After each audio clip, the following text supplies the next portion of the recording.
Tá certo, né?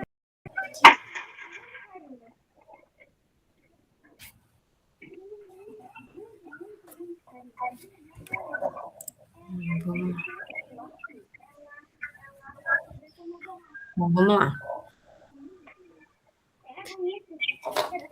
Senhor nosso Deus, mais uma vez estamos aqui para te agradecer por mais esta oportunidade de a gente poder estudar a tua palavra e estudar Ela pediu para alguém ler, será? um pouquinho mais Vai vir orar? da tua palavra, Senhor. Acho que eu ouvi. Nos ajuda nesse estudo, que não seja de nós, mas que o teu Espírito venha usar de nós para que possamos entender um pouquinho mais de ti, de como devemos ser aqui neste mundo, Senhor, que nós possamos ser luz para o mundo, que possamos falar da tua palavra, Senhor, te louvar e sempre para a glória do teu nome.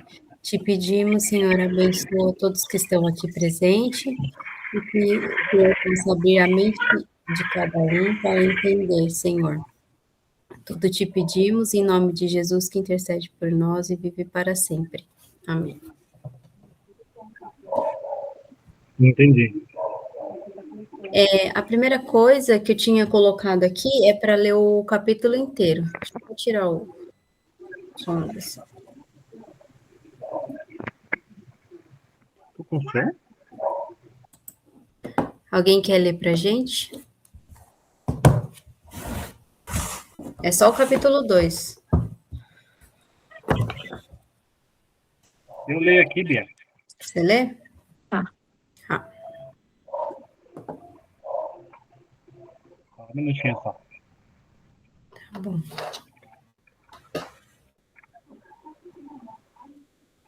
Tá atrapalhando o som de fundo aí, que a Elis tá assistindo TV aqui? Não tá, né? Eu não estou ouvindo. Então tá jóia. Filipenses 2. Exortação ao amor fraternal e à humildade. Se há, pois, alguma exortação em Cristo, alguma consolação de amor, alguma comunhão do Espírito, se há entranhados afetos e misericórdias, completai a minha alegria, de modo que penseis a mesma coisa. Tenhais o mesmo amor, sejais unidos de alma, tendo o mesmo sentimento, nada façais por partidarismo ou vanglória, mas por humildade, considerando cada um os outros superiores a si mesmo. Não tenham cada um em vista o que é propriamente seu, senão também cada qual o que é dos outros. Tende em vós o mesmo sentimento que houve também em Cristo Jesus, pois ele, substituindo em forma de Deus, subsistindo, em forma de Deus, não julgou como usurpação o ser igual a Deus. Antes, a si mesmo esvaziou, assumindo a forma de servo, tornando-se em semelhança de homens e reconhecido em figura humana. A si mesmo se humilhou, tornando-se obediente até a morte e morte de cruz. Pelo que também Deus o exaltou sobremaneira, ele deu o nome que está acima de todo nome, para que ao nome de Jesus se dobre todo o joelho, nos céus, na terra e debaixo da terra, e toda língua confesse que Jesus Cristo é o Senhor, para a glória de Deus Pai. Assim, pois, amados meus, como sempre obedeceste, não só da minha presença, porém muito mais agora na minha ausência, desenvolvei a vossa salvação com temor e tremor, porque Deus é quem efetua em vós tanto o querer como o realizar, segundo a sua boa vontade.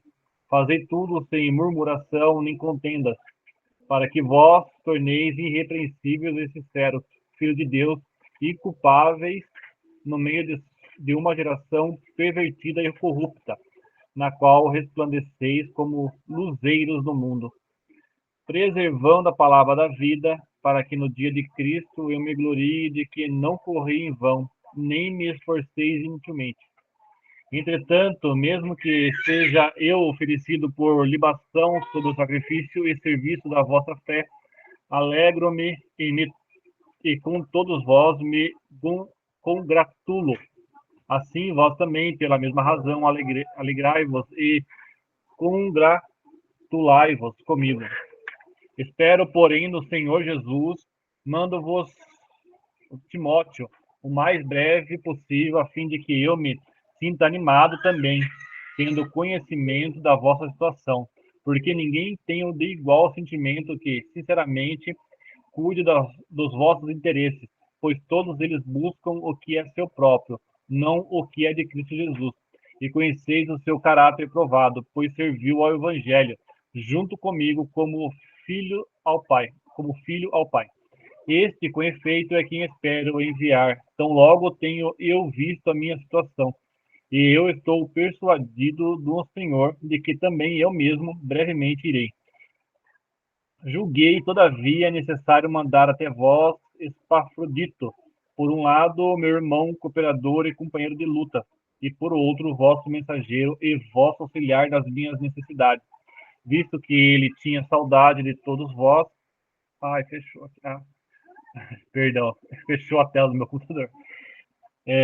Visto que ele tinha saudade de todos vós e estava angustiado porque ouvistes que adoeceu. Com efeito, adoeceu mortalmente. Deus, porém, se compadeceu dele, e não somente dele, mas também de mim, para que eu não tivesse tristeza sobre tristeza. Por isso, tanto mais me apresso em mandá-lo, para que, vendo novamente, vos alegreis, e eu tenho menos tristeza. Tristeza, falei igual o governador de Minas. Recebei-o, pois, no Senhor com toda alegria, e honrai sempre os homens como este, visto que, por causa da obra de Cristo, chegou ele às portas da morte e se dispôs a dar a própria vida para suprir a vossa carência de socorro para comigo. Amém.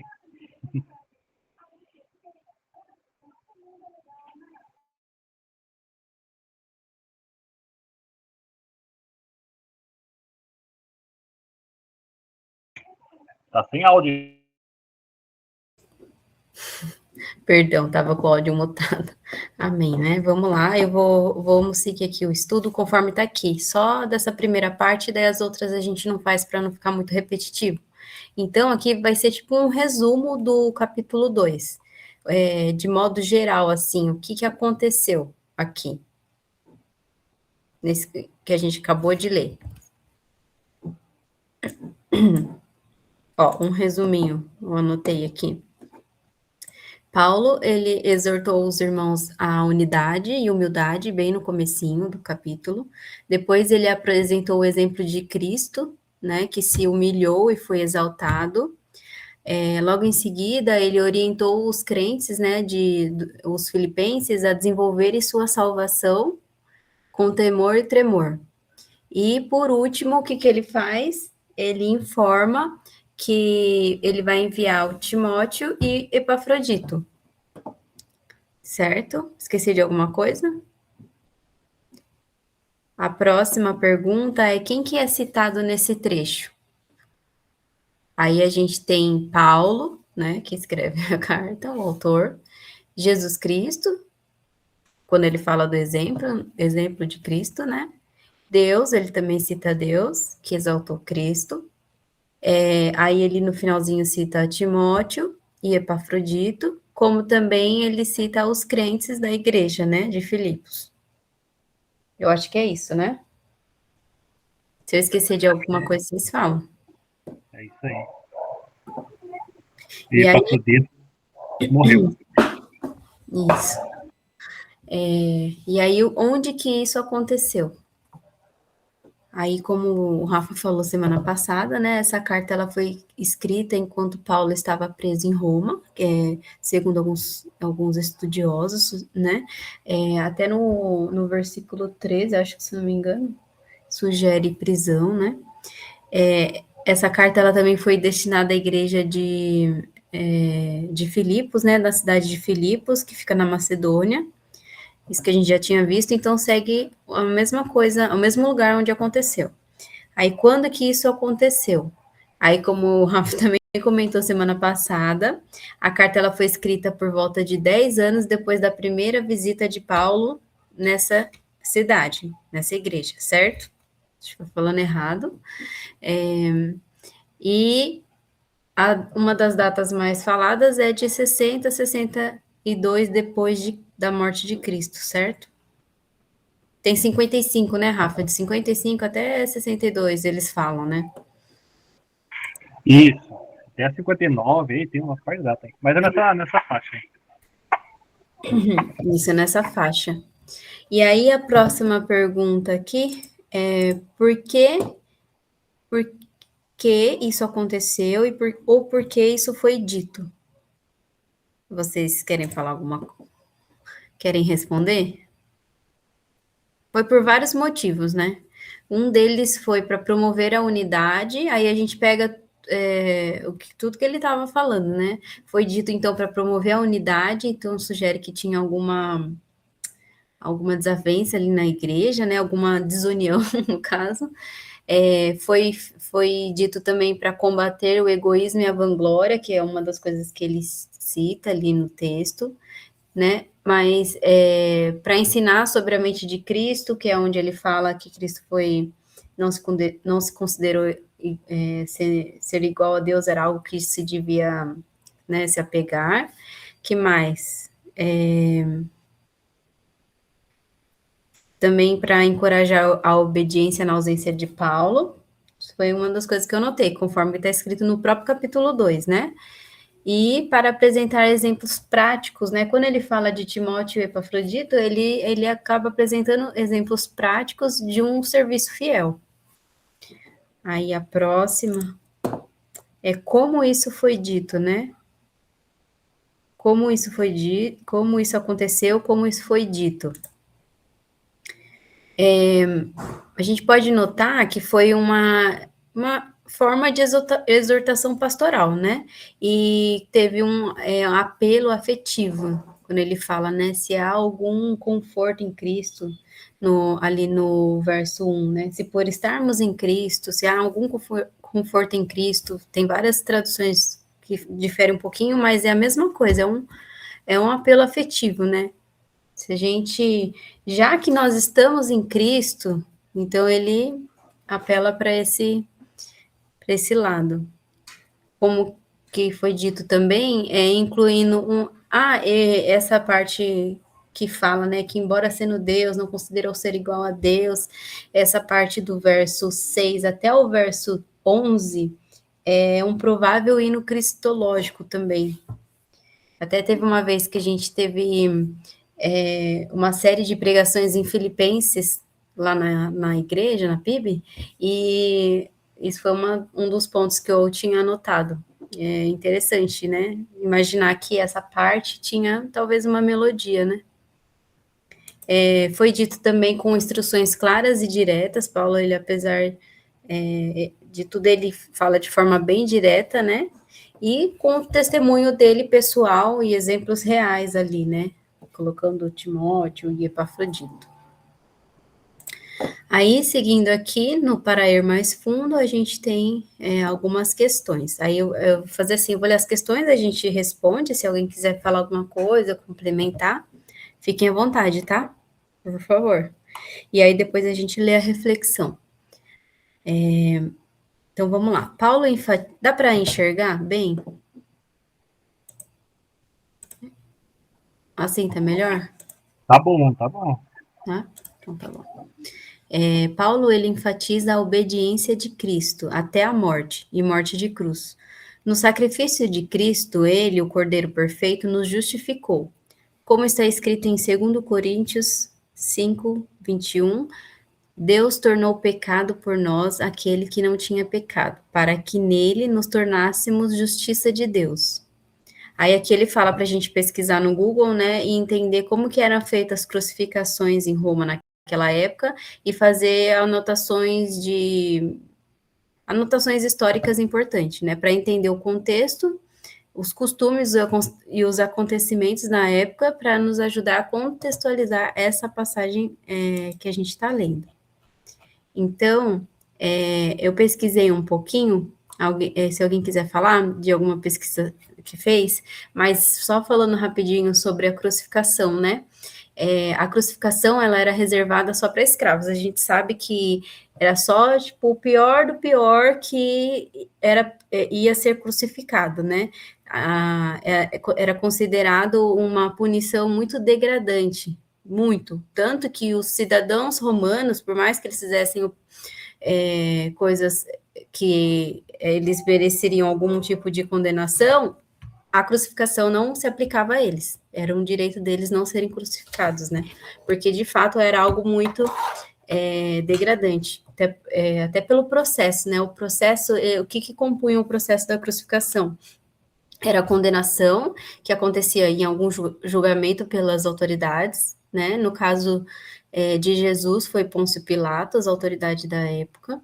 Depois dessa condenação, era a vez da flagelação, né? Antes da crucificação, o condenado ele era açoitado com um chicote romano. Aí quem já pesquisou sabe como que é esse chicote, que na ponta ele tem tipo um espinho, alguma coisa assim, né? Que tem várias pontas. E isso causa, né, ferimentos profundos, deixava o condenado lá, nossa, acabado já. E fora isso, né, fora essa parte da flagelação, eles tinham que carregar, né, essa trave, a cruz, né, até aonde eles iriam ser crucificados. E depois de tudo isso, como se já não bastasse, né, eles eram pregados os pulsos e os pés, e a pessoa ela era erguida na cruz, né, morrendo ali lentamente por asfixia, e o que significava uma morte pública, uma morte dolorosa, humilhante, era um símbolo de vergonha, e no caso dos judeus, no contexto judaico, eles tinham uma associação com maldição, né? Até quem quiser ver mais, pode conferir em Deuteronômio, eu anotei aqui, Deuteronômio 21, 23. Então, por isso, quando Paulo ele escreve que Cristo foi obediente até a morte, e morte de cruz, né, ele está enfatizando que foi a forma mais humilhante e extrema de morte possível na época, e que Cristo foi obediente, né, que o foco dele era ali a obediência à vontade de Deus. Então, pensando nisso, né, pensando sobre a crucificação e como era naquela época, a gente entende esse sacrifício de Jesus, né? Vocês querem colocar mais algum ponto? Tá ótimo. Eu achei interessante você falar, Bia, porque eu nunca tinha pensado nesse ponto, mas talvez Paulo não tenha sido crucificado por ele ser um cidadão romano, né? Sim. Faz sentido, né? Porque Pedro foi, né, crucificado, né? Sim. E ele não foi, né? Acho que por conta de ele ser um cidadão romano, tinha esse privilégio, né? De não ter o risco de ser crucificado, né? Nunca tinha pensado nisso. Exatamente. É uma coisa que eu também não tinha pensado. Eu mesmo falando, mas se bem que agora que eu estava falando, eu acabei pensando, né, nossa, Paulo, né, não podia ser crucificado nem que eles quisessem crucificá-lo, né? Mas é isso mesmo. Tem uma outra pergunta aqui, ó. Qual o significado da palavra servo e como e a quem você pode servir melhor a partir de hoje? Vamos falar um pouquinho da palavra servo, né? Aqui, pesquisando, a palavra servo, ela vem do grego doulos. E na época do Império Romano, a palavra doulos, né, que era usado para servo, não era apenas para o empregado, né?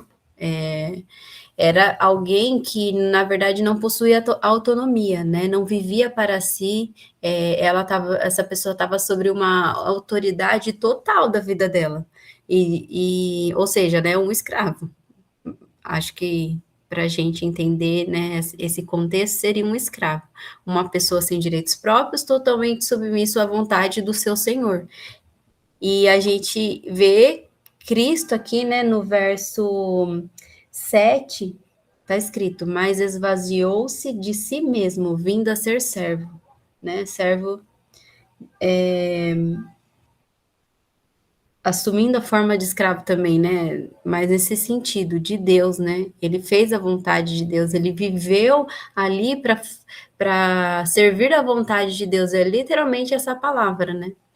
E e aí tem essa segunda parte da pergunta, que é como e a quem você pode servir melhor a partir de hoje? Lembrando que a gente, né, eu não sei se tem algum sentido de servir alguma igreja ou alguma coisa nesse sentido, ou se realmente está remetendo aqui para você refletir sobre você servir melhor a Deus, né? E como servir melhor a Deus. A ideia era, quando foi feito o estudo, era justamente a comunidade, pessoas. No nosso caso aqui, só o Rafa, só, porque o resto tudo é mãe, então a gente é bem essa descrição aí, ó, de servo em favor dos nossos senhores. Então, Ai, mas brincadeiras à parte, mas é justamente nesse sentido mesmo, de servir aos outros, de servir à comunidade, às vezes até mesmo na casa, com o marido, com os filhos, coisas assim, né? É essa reflexão. Porque às vezes quando a gente ouve servir, a gente fica muito condicionado a pensar que é servir só na igreja, né? sim. Tipo, servir no louvor, ou servir, sei lá, no Ministério Infantil, um exemplo, né? E até vi outro dia o pastor Rafael ou o Eduardo explicando, falando sobre você servir ali aos irmãos, Uhum. né? E tomar um café com o irmão, ele usou até essa expressão, e tomar um café com o irmão, que às vezes um idoso precisa conversar, e tomar um café com o irmão já é um ato de servir, né? Uhum. Com certeza. E de qualquer forma você vai estar servindo a Deus, né? Porque está escrito, né? E quando a gente estiver servindo ali, Olha, você viu tudo. qualquer um dos pequeninos do Senhor, a gente está servindo a Ele, né?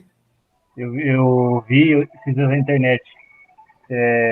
Tava vendo stories, né? Aí apareceu para mim uma menina que ela sem glamour, sem nada, ela ficava visitando as pessoas doentes e ajudava lá, sem forte, sem nada, segundo a reportagem, né? Aí teve uma situação lá que ela ficou ajudando um cara, um homem, um senhor já.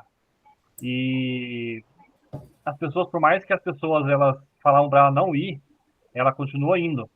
E aí, tantas pessoas insistirem, ela foi uma última vez só para se despedir desse cara, desse senhor. Aí ela não voltou mais. Depois foram descobrir que ele tinha problemas judiciais lá de. Acho que não dá nem para falar as situações aqui, mas situações que tiram a vida. Tanto de adulto quanto de. Tá? E acabou que ela morreu. Então, acho que a gente tem que ter um pouco de entendimento na questão de servir, né? Porque a gente tem que estar disposto a servir nossos irmãos, só que Que a gente tem que ter um triste. pouco de discernimento, né? Eu esperando um testemunho aqui, amor. Que ele tinha sido É, evangelizado. não, então, porque dá dó da menina, você vê que é cara de crente mesmo, você vê que. E ela fazia por amor, mas é um amor excessivo que acabou que ela morreu. Morreu não. Perdeu a vida. Foi tirada a vida dela. É, Coitada da irmã. mas é verdade, a gente tem que ter tomar cuidado também, que a gente. Porque às vezes a gente faz por religiosidade, né? A gente começa a servir os outros só para cumprir um dogma, alguma coisa, e acaba que não sendo útil nossa servidão. Sempre leve mais alguém junto. Nossa. Verdade, ó. Tem que ter discernimento, tem que ter alguém para ajudar. Se não tiver, não vá. A não ser que tenha outras pessoas na casa, né? Você não tem que ir, tem que ter sabedoria, né? Então, ela achou que o velhinho tava catando papel, coitado. O bichinho tava mais com a maldade, né? Conseguiu fazer, né? Tem um tal de ajudar quem quer ser ajudado, alguma coisa assim, né? E às vezes a gente está tentando ajudar, mas a pessoa não está nem aí, né? A gente está fazendo a nossa parte, alguma coisa assim, mas Ele tem uma parte, acho que em Coríntios, acho que Paulo ele tenta evangelizar na sinagoga. Aí os judeus, eles rejeitam. Aí Paulo tem aquele exemplo que ele limpa os pés, ele raspa os pés assim, quer dizer que ele fez a parte dele e foi na parte de baixo e abriu uma outra igreja. Aí começou a evangelizar ali. Ele tentou ajudar, mas é questão evangelista. Mas acho que é a mesma coisa. Ela estava tentando levar o senhorzinho para Cristo, né? Ajudando ele, evangelizando ele, mas... Ai, ai. Entendi. Tem de tudo, né? É difícil, tem que pedir muita sabedoria e também a gente ficar atento, né? A gente tem que fazer a nossa parte de estar ali vigilante. Mas, não, é enfim. muita maldade hoje em dia, né? É. Não que antes não existia, mas a gente tem mais acesso às informações, a gente sabe que o povão é complicado. É complicado. Mas aí, voltando aqui na reflexão, a reflexão que fica o alvo de Cristo era se submeter a seu Pai e a sua vontade. Ele assumiu a postura de servo, tudo por amor e obediência, livrando-nos da condenação e nos reconciliando com Deus Pai, né? Então, acho que dá para pegar essa questão também de servir melhor a Deus, né? E a gente está em constante vigilância de nós mesmos, né? Se der para falar assim. A parte da oração, eu ajuntei tudo e aí eu deixei para o final, que daí a gente faz uma oração depois no final, apresentando todos os pontos de cada dia que foi citado aqui. Aí agora a gente vai entrar um pouquinho mais fundo em cada trecho, né? Aqui vai ser o comecinho do verso 1 até o verso 4.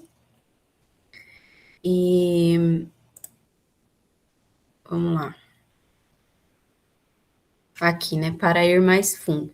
Na leitura destes versículos, notamos que Paulo admoesta a igreja de Filipos a um grau profundo de união.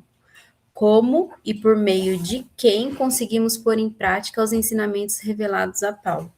O que ele fala aqui no capítulo 1, no verso 1 ao 4, né?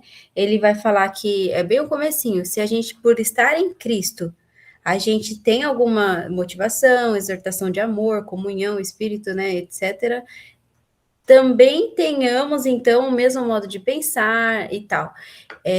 Quando ele fala se por estarmos em Cristo, né, a gente entende, já que estamos em Cristo, logo eu interpreto que por meio de quem que a gente consegue pôr em prática? Por meio de Cristo, né?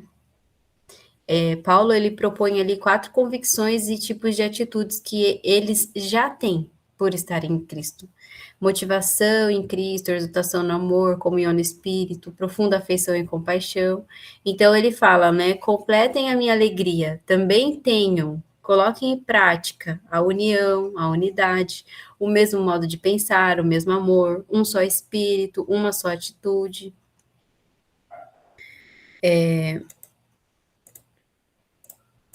E aí, seguindo aqui, né? A vida de igreja em comunidade deve ser um prenúncio do reino de Deus. Nós não somos como o mundo.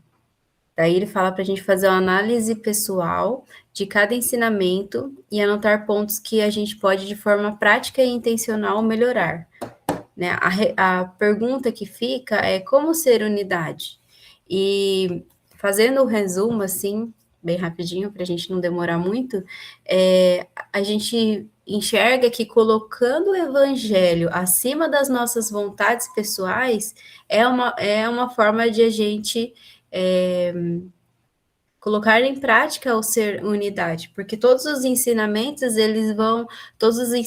evangelho, eles vão colocar as nossas vontades abaixo das vontades de Deus, ou seja, as vontades de Deus acima de tudo, o evangelho acima de tudo, e fazendo isso, a gente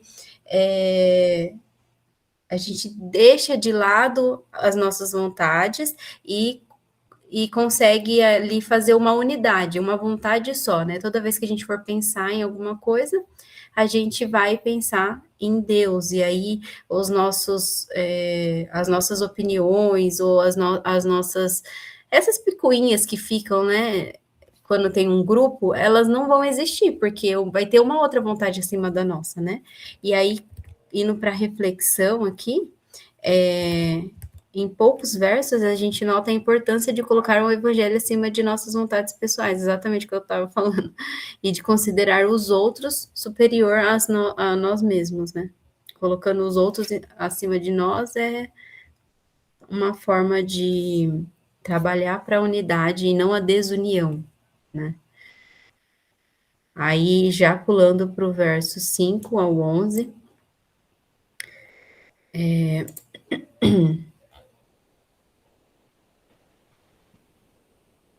o que ele vai falar aqui para a gente, né? Ele vai pedir para a gente ler alguns capítulos e a gente lê rapidinho. Com essa leitura bíblica, podemos afirmar que Jesus Cristo é verdadeiramente Deus. Essa parte que ele está abordando aqui, do 5 ao 11, é a parte que eu falei de provavelmente ser um hino cristológico, que é onde fala, né, que Jesus, né, embora sendo Deus, não considerou ser igual a Deus, era algo que se devia apegar-se, né, mas esvaziou-se de si mesmo e tudo mais. Então, podemos afirmar que Jesus Cristo é verdadeiramente Deus, que se tornou verdadeiramente homem, sendo 100% Deus e 100% homem. Se sim, e aí, o que vocês acham? A gente pode afirmar isso com essa leitura? Opa! Sim. Então, aí ele fala, se sim, o que te convence dessa verdade? Para a gente refletir, né? E aí ele fala para a gente ler João 10, aí eu vou ler rapidinho. João 10, na verdade eu vou resumir aqui o que fala em João 10. João 10 vai falar o discurso de Jesus, onde ele fala que eu e o Pai, Jesus e o Pai somos um, né? E aí os judeus vão para apedrejá-lo, e aí ele fala que mostrou muitas obras do Pai, por qual delas eles querem apedrejar, e aí ele vai dando esses exemplos. Ele, de forma geral, ele afirma a sua unidade com Deus Pai. E ele confirma que as suas obras, né, as obras que ele fez ali, testificam desta divindade. E no próximo, que é João 14, do verso 6 ao 11, o que vai acontecer ali? É onde ele fala que eu sou o caminho, a verdade e a vida, né? Ninguém vem ao Pai senão por mim, daí a gente conhece essa parte, né? E esse daí é um hino. Esse é o hino? Sou o caminho. Mas é assim que começa também. Ó, Jesus respondeu, eu sou o caminho, a verdade e a vida. Aí colocaram num hino, né? O que acontece aqui, né? Jesus, ele declara ser o único caminho para Deus. E a perfeita revelação do Pai, né? Encarnado. Então, após ler essa passagem, a gente pode refletir, né? Vocês podem ler depois com mais calma essas passagens e refletir e trazer para o seu dia, né? Isso, o que vocês entenderam dessa passagem e aplicar isso, né? Nessa afirmação de que Jesus é verdadeiramente Deus. Logo em seguida, aqui a próxima questão é assim: o nome que está acima de todo nome, diante do qual um dia todo joelho se dobrará e do qual toda língua confessará que ele é o Senhor. Você já parou para pensar no poder do nome de Jesus? Aí ele fala, leia algumas passagens bíblicas que evidenciam o poder do nome de Jesus, né? E aí ele pergunta, você consegue crer nelas de todo o seu coração, com todo o seu entendimento? Aí eu vou ler, então, a primeira passagem que está em Atos, que é, em nome de Jesus, pessoas são curadas. Então, em Atos, Pedro acaba de curar um aleijado ali e afirma que foi pelo nome de Jesus. Aí ele fala assim, verso 16. Pela fé, no nome de Jesus, é que o mesmo nome que fortaleceu este homem que vocês veem e conhecem, a fé que vem por meio dele lhe deu saúde perfeita, como todos podem ver. Então ele fala, né? Foi pela fé no nome de Jesus que eu, né? Este homem, eu fiz esse milagre, digamos assim. Então foi no nome de Jesus. A próxima passagem que fala aqui Atos 16, que em nome de Jesus pessoas são libertas. Aí fala, nessa passagem de Atos, Paulo, ele cura uma escrava que estava com espírito de adivinhação. E aí, vamos lá, verso 18. Ela continuou fazendo isso por muitos dias. Finalmente, Paulo ficou indignado, voltou-se e disse ao espírito: em nome de Jesus Cristo, eu ordeno que saia dela. No mesmo instante, o espírito a deixou. Então, essas são passagens que afirmam ali os apóstolos, né? Eles fazendo obras em nome de Jesus, pelo nome de Jesus, né? Aí a última passagem aqui que ele pede para a gente ler está em Atos e em 1 Coríntios. Aí o que vai falar nessas passagens, né? Que em nome de Jesus pessoas são salvas. Na primeira passagem, em Atos, Paulo e Barnabé, eles são enviados pelo Espírito Santo em missão. Aí eles pregam nas sinagogas, anunciam Jesus como cumprimento da promessa de Deus, enfrentam a oposição e seguem expandindo o evangelho. Aí no verso 38 e 39 diz assim: portanto, meus irmãos, quero que saibam que por meio de Jesus é proclamado o perdão dos pecados a vocês e de todas as coisas que não podiam ser justificadas pela lei de Moisés. Por meio dele, todo aquele que crê é justificado. Então, nós somos justificados pelo nome de Jesus, né? Na segunda passagem, em 1 Coríntios, Paulo, ele está falando dos que não herdarão os céus, né? Por causa dos seus pecados. Daí fala cita um monte de pecado lá. E aí, no verso 11, fala assim: alguns de vocês foram assim, conforme esses pecados, sabe? Contudo, foram lavados, foram santificados, foram justificados no nome do Senhor Jesus Cristo e pelo Espírito do nosso Deus. Então, literalmente, nós somos salvos pelo nome de Jesus, né? Pelo nome dele, pessoas são salvas, são libertas e são curadas. Então, você consegue crer, né, nessas passagens e você já parou, então, para pensar nesse poder do nome de Jesus? Vocês já pararam para pensar nisso? Quando a gente até pensa, né? Mas quando alguém fala, assim, a gente fica ouvindo, dá um impacto, né? A gente ouve. Por isso que é bom estar aqui ouvindo. É mesmo. Então, aí, como reflexão, né, Paulo entendeu com clareza o propósito de todos nós. Você já consegue perceber com clareza esse propósito? Nós fomos salvos para nos relacionarmos com Deus, para a glória dele.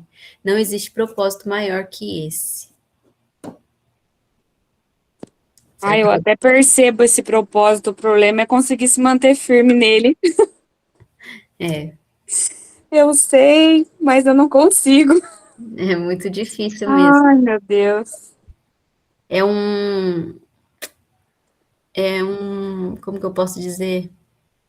É algo que a gente tem que se lembrar diariamente, né? Às vezes eu Sim, penso em colocar escrito assim, para toda hora que eu acordar eu lembrar daquilo, sabe? De gente se esforçar para o nosso propósito, que é nos relacionarmos com Deus. Relacionarmos com Deus, para a glória dele mesmo. exatamente. Será que a gente vai conseguir terminar? Tá começando a dar sinal? Tá começando a dar aviso? Não começou ainda, mas é 21 já. A gente começou 28, eu acho, né?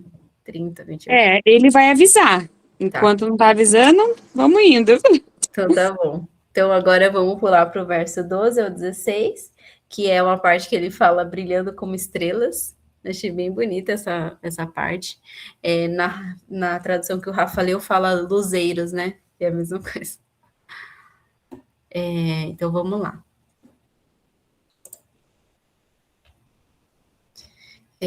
Só fazendo, lembrando, né, o que fala dessa parte? É a parte que ele chama eles para obedecerem, para exercer a salvação deles, né? Então, vamos lá, no versículo 12, somos chamados a pôr em ação a salvação. Somos salvos do pecado mediante ao sacrifício de Cristo e nada mais. Mas, uma vez salvos, somos chamados a uma vida de entrega, obediência e santificação por meio da ação do Espírito Santo em nós. Aí ele fala, né? Avalie sua caminhada de vida com Cristo e pontue progressos significativos e onde estão os pontos de maior dificuldade de crescimento. É o que a gente estava falando, né, Evelyn? É difícil todo dia você acordar e exercer esse propósito. É um. Eu creio assim que desde que o Senhor tem assim mudado, né, o meu coração, eu tenho visto que o Senhor trabalhou bastante na paciência, ali no domínio próprio. Eu vejo que tem tido esse crescimento, sabe? Naquelas pequenas mentirinhas que antes era normal, mas agora não é mais normal. Quando eu deslizo, né, aquelas. Não é nem uma mentira, às vezes é quando você aumenta um ponto, sabe? Ai, tô Dá passando na uma, frente do mercado. E você não dá pode. uma, dá uma inventadinha, assim, eu já, o Senhor já tem me acusado, então eu tenho buscado sempre melhorar. Então eu vejo que aí são pontos que eu melhorei. Mas o que eu mais tenho dificuldade é a oração, disparado, oração. Sim, parece que entra ano e sai ano e nada muda em relação à oração. E a leitura bíblica eu sei que já foi pior, já foi zero.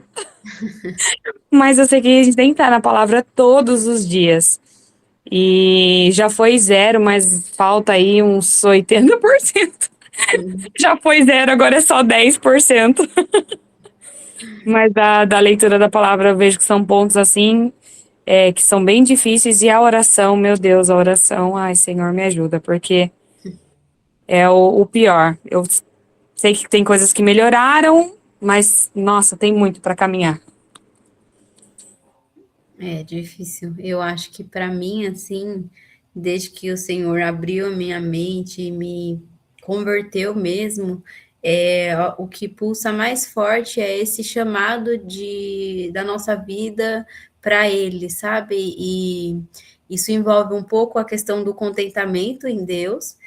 É uma coisa que, ao mesmo tempo, é um progresso significativo para mim, mas que ainda preciso de muito, assim, sabe? Eu ainda me pego muito descontente às vezes, assim, e o Espírito Santo sempre falando para mim, pulsando no meu coração essa parte do contentamento.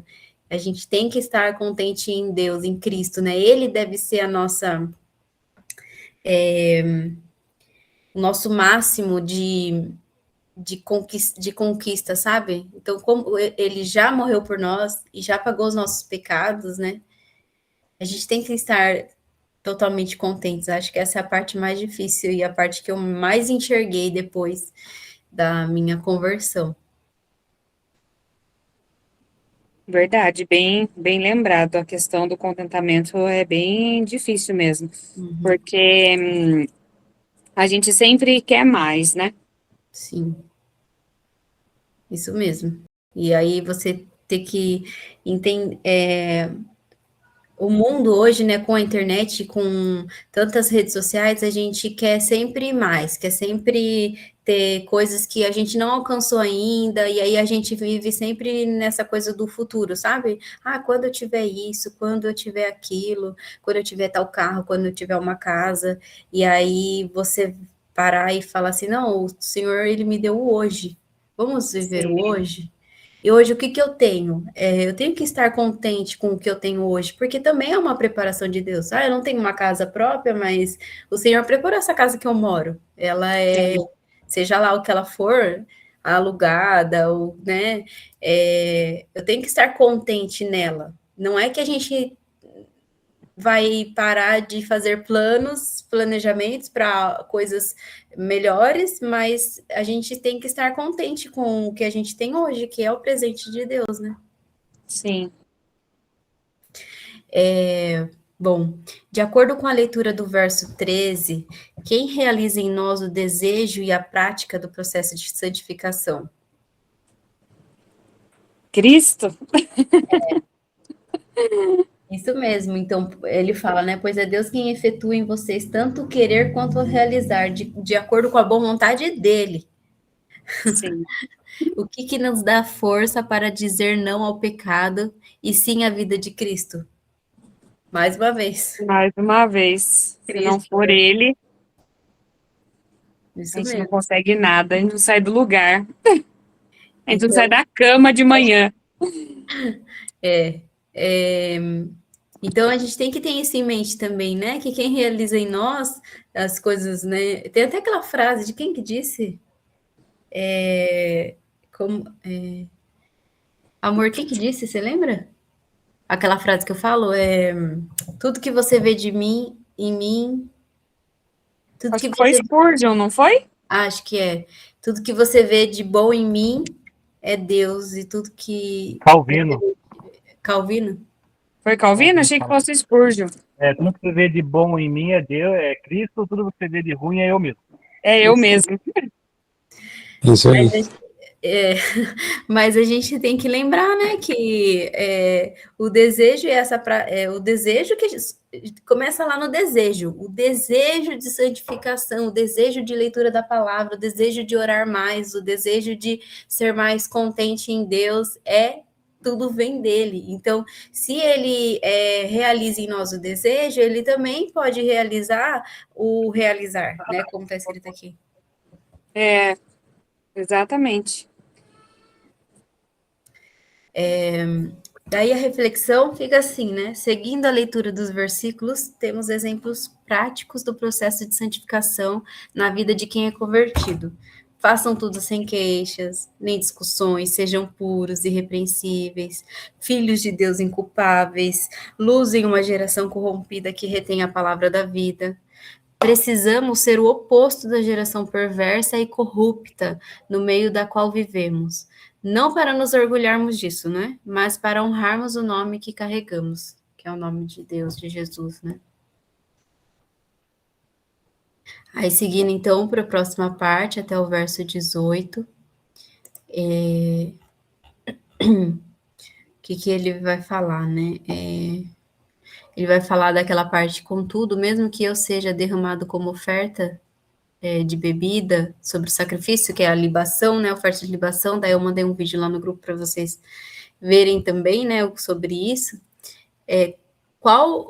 Pensando nessa parte que a gente está falando, né, qual o significado da palavra oferta e sacrifício? Aí ele fala para a gente pesquisar o significado delas no contexto bíblico e anotar, para a gente poder refletir logo em seguida. Então, sacrifício no contexto bíblico, aí os universitários aqui, por favor, me corrijam se eu estiver errado, mas vamos lá. No contexto bíblico, sacrifício significa algo que é consagrado e entregue totalmente a Deus. É um ato de adoração e dedicação. É a parte da oferta principal colocada sobre o altar. Agora, oferta refere-se especificamente à libação, que é o derramamento de vinho sobre o sacrifício, vinho, azeite, óleo, alguma coisa assim, né? É a parte complementar da oferta. É o símbolo, conforme a gente viu lá no vídeo de explicação do greconato, né? É o símbolo de entrega total e derramamento. Aí, seguindo, então, assim como Paulo, devemos oferecer a nossa vida como oferta de libação. Toda oferta derramada representava uma renúncia. Para entender a profundidade do que Paulo está falando no verso 17, te convidamos a ler algumas passagens bíblicas. Aí ele cita Números, Samuel e Timóteo. Em resumo, em Números, ele fala do holocausto diário, só para a gente não tomar muito tempo aqui, instituído no Monte Sinai. É a oferta preparada no fogo ao Senhor. A oferta derramada que acompanha será aí ele fala um quarto de rim de bebida fermentada para cada cordeiro. O hin era uma medida de líquidos, né? E ele vai falar que é uma oferta de aroma agradável ao Senhor preparada no fogo. Em 2 Samuel, a parte fala de Davi, né? Davi, ele tá ali Ele expressou o forte desejo de beber a água da onde ele morava, né, se eu não me engano. E aí alguns guerreiros ali, eles foram lá, pegaram a água. E aí ele fala, tipo, ai de mim, de tomar essa água e derrama essa água como oferta ao Senhor. Né? Então, o que está dizendo ali, né? Que o objetivo desse ato é comemorar um evento especial e singular perante Deus. Como explicou o pastor Granconato, a libação é a última parte da oferta, que consuma o sacrifício que foi feito. Então, quando Paulo, ele até fala sobre isso no vídeo, né, sobre essa parte que a gente está lendo, quando ele expressa essa questão da morte dele, a possível condenação dele, né, como oferta de libação, é como se fosse ali acabasse, né, encerrasse, fosse a oferta final dele, né. Aí, lendo aqui mais para baixo, a reflexão, mais uma vez, Paulo expressa seu contentamento, mesmo diante de situação difícil. Nós já vimos que ele estava preso, que ele corria o risco de ser sentenciado à morte. Não estamos imunes ao sofrimento, mas diante do que Cristo fez por nós, temos sempre vastos motivos para nos alegrarmos nele. Certo? Aí agora, a penúltima parte pergunta quem foi Timóteo, que é onde ele fala de Timóteo, e depois, logo em seguida, é a parte que fala de Epafrodito. Então, rapidinho sobre Timóteo. Quem que foi Timóteo, né? Aí, a gente sabe que em Atos está escrito sobre quando eles encontram Timóteo. Paulo, ele chega a Derbe junto com Derbe e depois Listra, onde vivia o Timóteo. Ele era filho de uma mulher judia, convertida ao cristianismo, mas o pai dele era grego. E aí os irmãos ali de Listra, né, e Icônio, davam um bom testemunho dele, falavam bem dele. Paulo, então, ele quis levar ele para a viagem, circuncidou ele por causa dos judeus que vinham naquela região e tal, e na cidade por onde passavam, ele levou com ele Timóteo, né? E em 2 Timóteo, a parte que fala para ler de 2 Timóteo, fala que ele está falando para Timóteo que ele permaneça nas coisas que ele aprendeu e que ele tem convicção, porque ele sabe de quem ele as aprendeu, né? E aí ele fala que desde criança Timóteo ele conhecia as Sagradas Escrituras e exorta a Timóteo em cima disso, né? Então, seguindo aqui, o que em sua vida hoje indica e demonstra de forma prática que você tem buscado os interesses de Jesus Cristo acima dos seus interesses próprios? Acho que isso é uma pergunta bem que enfia o dedo assim na ferida, sabe? Na nossa ferida. O Rafa tá levantando a mão aqui para responder. Nossa, eu não tô vendo, pode responder. É brincadeira. Que ficou todo mundo bem quieto, né? Né? Ai, Gente, senhora. É tanta coisa que a gente precisaria de mais 1 hora de live. é isso mesmo. Mas aí fica aí a reflexão, né? O que indica aí na sua vida que você tem buscado os interesses de Cristo e não os seus, né? Bom, Timóteo, ele era um exemplo de testemunho de Jesus Cristo, e ele vivia isso na prática. Ele não era como os outros obreiros que buscavam seus próprios interesses. Não é de hoje que olhamos mais para nós mesmos do que para as necessidades do próximo por amor de Cristo, por amor ao Evangelho. Gente, agora vamos falar um pouquinho de Epafrodito. Segundo a leitura, quem foi Epafrodito? Que nominho, hein? Então, segundo a leitura, a gente vê que Epafrodito ele foi um mensageiro que os filipenses enviaram para Paulo como para levar as ofertas, né, do sustento do ministério de Paulo. Então, ele era um irmão ali de Filipos, era um filipense. Aí, quando Paulo cita Timóteo e Epafrodito, ele está dando 2 exemplos práticos dos ensinamentos contidos na carta e de como o crente deve viver. Aí ele pede para a gente citar alguns ensinamentos. Aí eu vou falar de forma resumida sobre Timóteo e Epafrodito. Timóteo demonstra cuidado sincero e interesse genuíno pelos outros, conforme os versos 20 e 21. Já Epafrodito demonstra um serviço sacrificial, arriscando a sua própria vida pela obra, conforme o verso 30, que é onde fala que ele ficou doente, né, e quase morreu. E ele estava fazendo um serviço ali para o ministério, né? Então, eles são exemplos concretos, 2, né, de humildade, serviço, amor prático, fidelidade. Então, ele traz esse exemplo prático, né? Aí, na reflexão, vai falar para a gente o verso 26, né? Pois ele tem saudade de todos vocês e está angustiado porque ficaram sabendo que ele esteve doente. Que belo exemplo de uma amizade produzida na fé, um relacionamento profundo a ponto de uns se preocuparem com os outros. A verdadeira fé une pessoas em Cristo. Essa carta foi escrita a todos os santos em Cristo Jesus, ou seja, a todos os cristãos. Você é parte do corpo de Cristo, faz parte da igreja de Jesus. Nós somos a igreja. E aqui termina.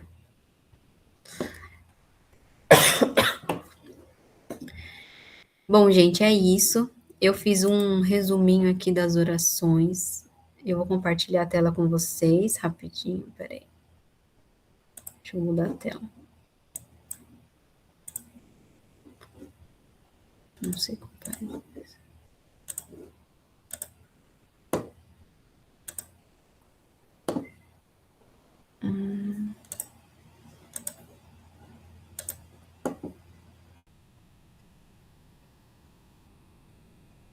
Deixa eu ver, tá aparecendo, né?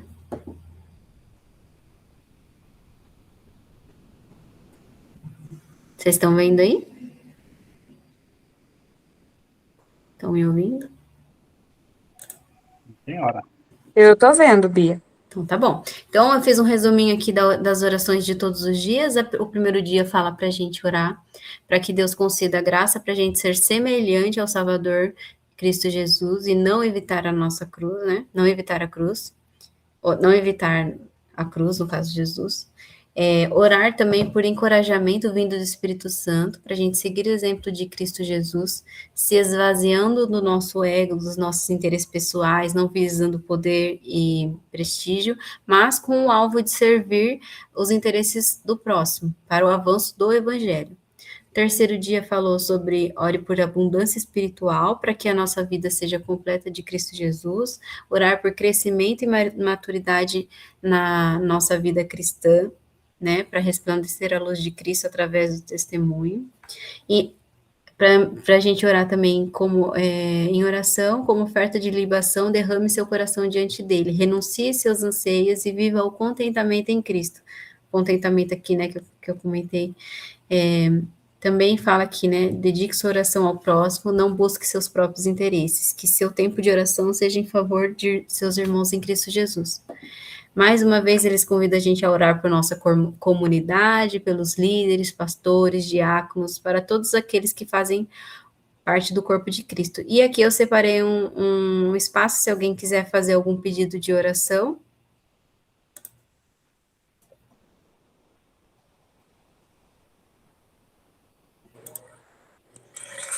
Eu quero fazer um pedido de oração. Pode fazer.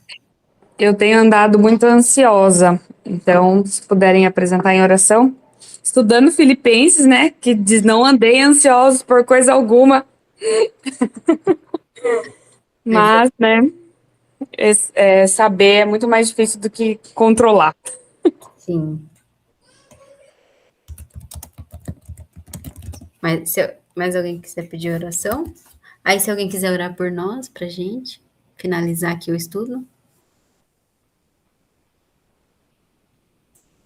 Ai, gente, perdão, eu tô dando janta para as crianças e tô por aqui. Bia, acho que a missão vai ficar para você, porque o Edu tá berrando aqui. Tá bom, então. Bom, eu vou pedir oração só pelo meu cunhado, tá? O nome dele é Andrei. Vou orar também aqui por ele. Ele está desempregado há um tempo, eles mudaram aqui para Sorocaba. E vamos orar por ele também, que anda um pouco ansioso, né? Fica em casa, bastante tempo ocioso. Então vamos lá. Senhor nosso Deus, mais uma vez estamos aqui unidos para te agradecer por esse estudo. Graças te damos, Senhor, por ter nos guiado em todos os momentos, ter falado ao nosso coração.